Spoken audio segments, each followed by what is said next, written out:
Hi, everyone. Thanks for being here. I'm CB. I'm a French nurse and a coach.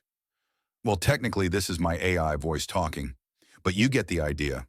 I work with people who feel stuck, who overthink, who've lost their energy, because I've been there too. I know what it feels like when your own mind keeps pulling you back into the same old patterns. Tonight's simple. I'll show you how the brain creates loops, why change feels so damn hard, and how new pathways can grow, even when you think it's too late. We don't stay stuck because we're weak. We stay stuck because the brain repeats what it knows. It thinks it's keeping us safe. But sometimes that protection turns into a cage. The good news is the brain isn't fixed. It can change. Even after trauma. Even after years of overthinking. I've seen it in others. I've lived it myself. And that's why I trust this work. I'm not here as a professor. I'm here as someone who had my own loops, stress, anxiety, rumination. I know what it does to your life. I've lived it, and I've worked with a lot of people who carry the same weight. So what I share tonight isn't theory, it's what actually helps in real life. Simple, human, practical, that's all I care about. This is educational, not medical advice. I'm a nurse, yes, but tonight we talk about biology, behavior, and neuroscience in simple words. Let me ask you something. Who here sometimes overthinks or doubts themselves? Yeah, and almost everyone. Good. You're normal. When your brain doesn't feel safe, it goes into repeating mode. It runs the same thoughts again and again. Not to punish you, but because it thinks it's helping you get ready for danger. The problem is that, with time, this becomes the normal way your brain works. The loop becomes the default setting. This is what I mean by a loop. A thought shows up. Your body reacts, you feel something, and that feeling sends you back to the same thought. The loop feeds itself. It runs on its own. It's automatic. A loop starts after something hurts you or scares you. The brain tries to protect you, so it repeats old thoughts. But life changes, and the brain can change too. It can update its old patterns. Depression isn't only sadness. It's the brain losing plasticity. It stops learning. It stops updating. It stays in the same patterns. So what is neuroplasticity? Neuroplasticity means the brain can change with experience.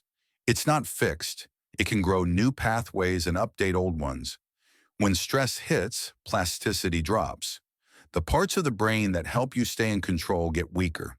Your thinking gets rigid, your attention goes negative, your memory locks on the worst, and you end up in loops. Healing is the opposite. You bring back plasticity, you bring back flexibility, and little by little, life comes back. When we're stressed, anxious, tired, or depressed, the brain goes into rigid mode. Same roots, same thoughts, same feelings. When we feel safe, curious, regulated, we go into plastic mode. New ideas, new behaviors, new possibilities. So why rumination is so hard to stop? Well, that's simple. The more you repeat a thought, the stronger that pathway gets. That's why rumination pulls you in like a magnet. Your brain isn't trying to torture you. It's just repeating what it learned. CBT for cognitive behavioral therapy is a sort of therapy, and it is actually very simple. I call it thought training. You notice the thought. You name what's distorted in it. You test if it's true. You replace it with something more accurate. It's just mental reps, like training a muscle but in your head. Thoughts, emotions, behaviors, all three influence each other. If you change one, the whole system moves. Let's take a classic one. I'm a failure. I'll never change. In CBT, we ask, what's the evidence it's 100% true? Most of the time, it's not. Then we ask, what would you say to a friend? You would be kinder, right? That's the work. Here are small examples of CBT in daily life. Little shifts in thinking can reduce emotion intensity, not by lying to yourself, but by being more accurate. 1. Situation. What happened? Example. Call from company during vacation. 2. Emotions. How you feel and how strong. Anxiety, doubt, 80%. 3. NAT equals negative automatic thought. The brain's first reaction, usually the worst possible interpretation. They want to fire me. 4. Pros. Evidence that supports the negative thought. Most of the time, there isn't much. None. 5. Cons. Evidence that goes against the negative thought. This is where you rebalance the brain. I recently got a pay raise. 6. Alternative thought. A more realistic, grounded interpretation. Not magical, just logical. Maybe they need me to fill in for a sick coworker. 7. New emotion. How you feel after replacing the thought. Anxiety drops from 80% to 0%. Not because life changed, just the story in your head changed. Meditation isn't about deleting thoughts. Your brain will always think. That's normal. Meditation is about choosing where your attention goes. Think about when you drive. When you're focused, you're just driving. You're not checking your phone. You're not planning dinner. Your attention is on the road. Same with doing the dishes.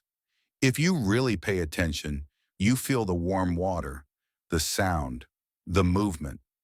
For a moment, you're just doing the dishes. Nothing else. That's mindfulness. It's training your attention to stay where you want it instead of letting it run everywhere. Attention is a muscle. You train it a little every day. And over time, your mind becomes less chaotic, less reactive, more steady. The third way of developing neuroplasticity is behavior change. Changing your life starts with changing your behaviors. Tiny steps, baby steps, one small action at a time. The problem is we're all busy. Work, family, stress. Your mind jumps to the big goal. Like, I want to change my life. I want to become an engineer. It's a beautiful goal, but it's huge. So at the beginning you feel motivated, but the discipline doesn't last because the goal is too far away. That's why support matters. A coach helps you break the big dream into small, doable actions. Something you can repeat, something your brain can handle. Step by step, the big goal stops being impossible and starts becoming real. Action is one of the strongest ways to change the brain. When you move, when you do something, plasticity goes up. Your brain wakes up. Your brain wasn't designed for this modern life. It wasn't built for sitting all day, thinking all day, stressing all day. Our grandparents used their hands, cooking, gardening, fixing things. This creates serotonin, dopamine, oxytocin, and lowers cortisol. Effort is biology, not motivation. Serotonin increase with repetition, mood, sleep, appetite. Dopamine increased with goal setting, pleasure, motivation, movement. Cortisol decreased with focus, stress hormone. Oxytocin increased when connect with others. It's called the love hormone, connection, empathy. One simple action can shift 4 systems at once. It's biology, not motivation. Brains grow better in rich environments. Movement, nature, novelty, curiosity. Even rats learn to drive little cars when enriched. I am not joking. Go check the TEDx video of the researcher Dr. Kelly Lambert on YouTube at 17.30 minutes in the video. Humans aren't different. When you take action, even small action, the brain receives one message. I'm alive. I'm doing something. This is healing. Here are the 4 daily things that help your brain change. Regulate your body. Train your mind. Shape your behavior. Do what you say you'll do. Simple. Not easy, but life-changing. But sometimes, even with tool, the loops are too strong. This is not weakness. Let's talk about addiction loops and how it develops. Relief. You feel bad, you want it to stop, so you do something that gives you a quick relief. A drink, sugar, porn, scrolling, whatever works fast. Cost after the relief, there's a price, guilt, shame, stress, more problems. Craving. Next time you feel bad, your brain doesn't remember the cost. It only remembers the relief, so it pushes you to do it again. Repeat and the loop restarts. Short-term relief, long-term pain. That's addiction. It's not pleasure. It's just a loop the brain learned. Relief, cost, craving, repeat. In addiction, the brain goes into danger mode. Threat up, flexibility down, autopilot up. It stops choosing. It repeats. Some researchers study what we call deep neuroplasticity. One of the well-known research centers is at Johns Hopkins in the US. They look at how the brain can sometimes reset under certain conditions. This research is still early. It shows real potential for depression, trauma, addiction, but it's experimental, and it's not medical advice. Now, outside of that, microdosing and psychedelic-based therapy, or coaching, already exist in different places. Some countries allow it, some don't. Online or in person, it depends on the laws. Mushrooms are illegal in many places. Truffles are in a kind of gray zone in some countries. So what I talk about is education and coaching, not giving substances. It's about helping people use the science of neuroplasticity safely and legally in their own life. Microdosing means taking very small doses, not enough to trip, just enough to feel a shift. A lot of people say it helps their mood, their focus, their energy. The science is still growing, but the practice already exists in many places. It's not a miracle, it's just one tool among others, and it works best when you combine it with intention, routines, and real-life change. Here's a video I made to train coaches in countries where microdosing is legal. People hear the word psilocybin, they imagine magic mushrooms and colors. But what matters for us as coaches is what happens inside the brain. Psilocybin itself doesn't do the work. Once you swallow it, your body converts it into something called psilocin.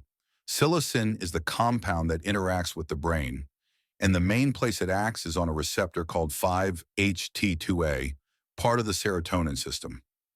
Now, serotonin is not the happiness chemical. That's marketing serotonin is more like a traffic controller. It helps regulate mood, appetite, sleep, focus, flexibility of thought. When psilocin fits into some of those receptors, it doesn't flood you with pleasure. It just changes the way different parts of the brain talk to each other for a little while. Researchers describe this as a network reset. The part of the brain that usually runs the show, the default mode network, becomes quieter.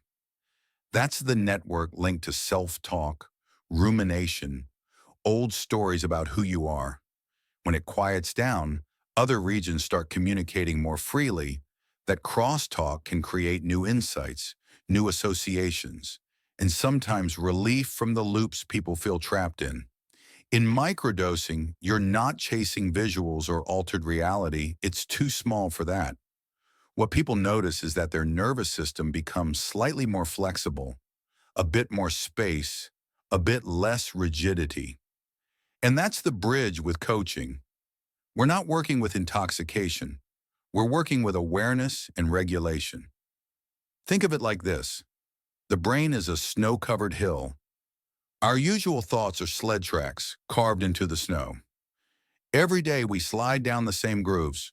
Psilocybin, when used well, softens the snow just enough to let a new path appear. Our job as coaches is to help people notice the new path and walk it with intention.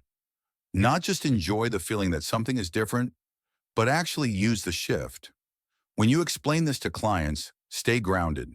No promises. Use soft language like, Some research suggests, or many participants report, it keeps you ethical and honest curiosity is enough. Now take a moment, 3 minutes. Just observe your own self-talk. What story is repeating in your mind today? If the snow softened a little, which pattern would you want to shift? Don't overthink it. Just write one sentence for yourself. This is the beginning of awareness, the same awareness you'll later guide clients through during their own cycles. And one last thing, neuroplasticity is not magic. It depends on what people do after the altered state. Sleep, food, movement, social contact, repetition. Microdosing opens a window. The change comes from what you do once the window is open. Plasticity without direction can be chaos. With support, plasticity becomes a new identity. Coaching helps you regulate, find meaning, and build habits. If you want to explore this with me or you are just curious, you can reach me here. Feel free to ask me anything. I'm here. Feel free to join the WhatsApp group and follow me on social media. Thank you very much for watching.